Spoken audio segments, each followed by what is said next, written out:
Okay, so I'm working on my 55, which is skipping out of gear, and I see a lot of people posting videos or talk about the issues with a worn clutch dog. So I'm going to show what I'm going to do for my little guy here, because I probably should just buy a new gear case. I don't know why I'm not spending the money, just probably because I'm going to end up selling it. It's not going to be my problem. So problem number one. Alright, so the 55, you have to take off the head in order to get the lower unit apart. Alright, if you don't have to do any work to the upper part of the lower unit, you can leave it intact and you can take the bottom piece off. Alright, mine is obviously off with some issues. I broke the heads off 3 of these monsters. Okay, so usually they come out, no issues at all.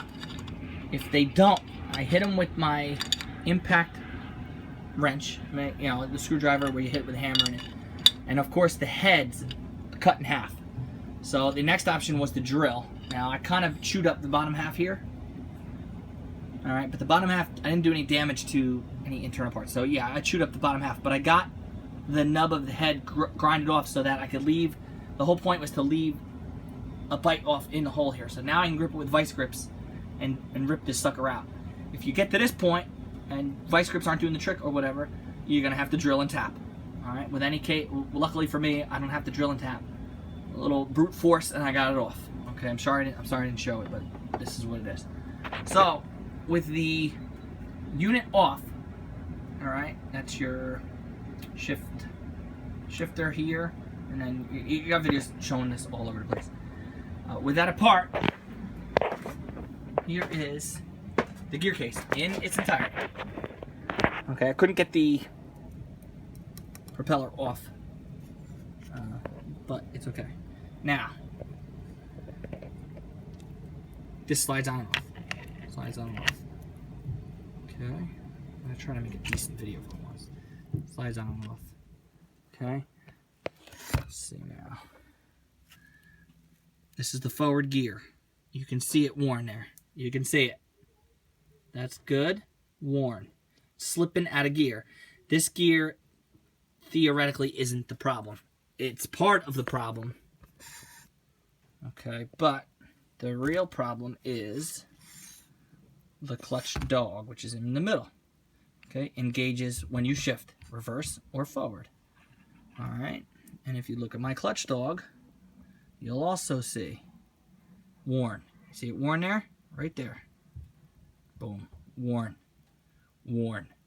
Okay, and that's why it slips out of gear. It's not broken, but it's not right. So, because I don't go in reverse that often, and I may sell it, I may not, and I will definitely tell the buyer that he may have a problem going full speed in reverse. One of the options is to reverse it. This is a reversible part. The 55, I don't know about 50s. 56s are a little different. 54s are about the same.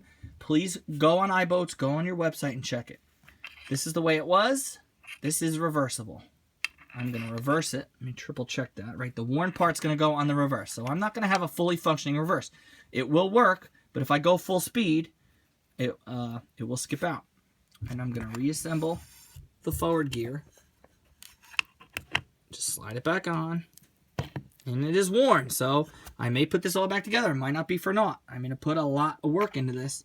So you got to make a decision if you want to put the work in, or you want to do it once and do it right. If it's your motor, do it right. Spend the money, get it done. I spent $75 on the whole motor. I put a couple dollars into it. It's probably a $1,000 motor. I probably spent $200 tops.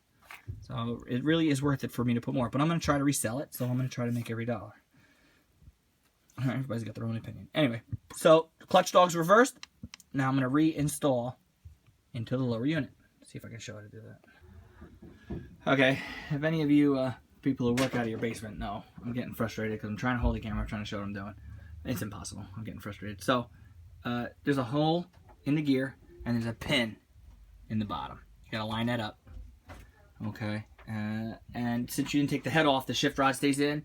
So you gotta maneuver this up and in, and then it'll seat. I am gonna put some gasket sealer here and around my bearing here, my little hub here. All right, and once it's in, I'll try to show you what it looks like. So I just kind of wiggled it in. this piece I rotated till it was in, and then I rotated the clutch.